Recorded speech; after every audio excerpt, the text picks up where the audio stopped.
ചെമ്മനാട് കോളിയെടുക്കത്ത് വാടക വീട്ടിൽ അച്ഛനും മകളും മരിച്ച നിലയിൽ.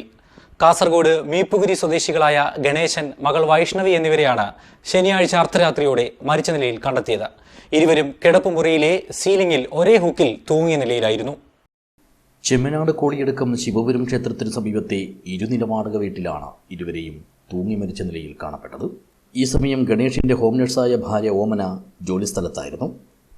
മകൻ വിഷ്ണു കാറ്ററിംഗ് ജോലിക്കും പോയിരുന്നു.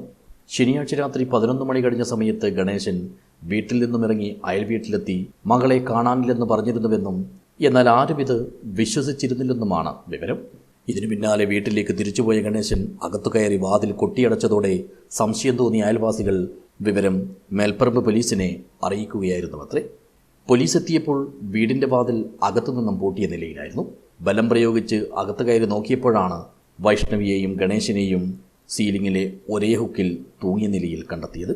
തുടർന്ന് വീടിന് കാവലേർപ്പെടുത്തിയ പോലീസ് ഞായറാഴ്ച രാവിലെയാണ് ഇൻക്വസ്റ്റ് നടപടികൾ പൂർത്തിയാക്കിയത്. കർണാടക സ്വദേശിയായ ഗണേശനും കുടുംബവും ഏതാനും മാസങ്ങൾക്ക് മുമ്പാണ് മീപ്പുഗിരിയിൽ നിന്നും ഇവിടേക്ക് താമസം മാറിയെത്തിയതെന്നും അറിയുന്നു. പരവനടുക്കം ഗവൺമെൻറ് ഹയർ സെക്കൻഡറി സ്കൂളിലെ +2 വിദ്യാർത്ഥിനിയായ വൈഷ്ണവി പഠനത്തിൽ മിടുക്കുകയായിരുന്നു. എന്താണ് ഇരുവരുടെയും മരണത്തിനിടയാക്കിയ കാരണമെന്നത് ഇപ്പോഴും വ്യക്തമായിട്ടില്ല. അതിനിടെ ഇതേ വീട്ടിൽ നേരത്തെയും മാസങ്ങളുടെ ഇടവേളയിൽ 2 പേർ ആത്മഹത്യ ചെയ്തിരുന്നതായുള്ള ചില വിവരങ്ങളും പുറത്തുവരുന്നുണ്ട്. News bureau, Uduma.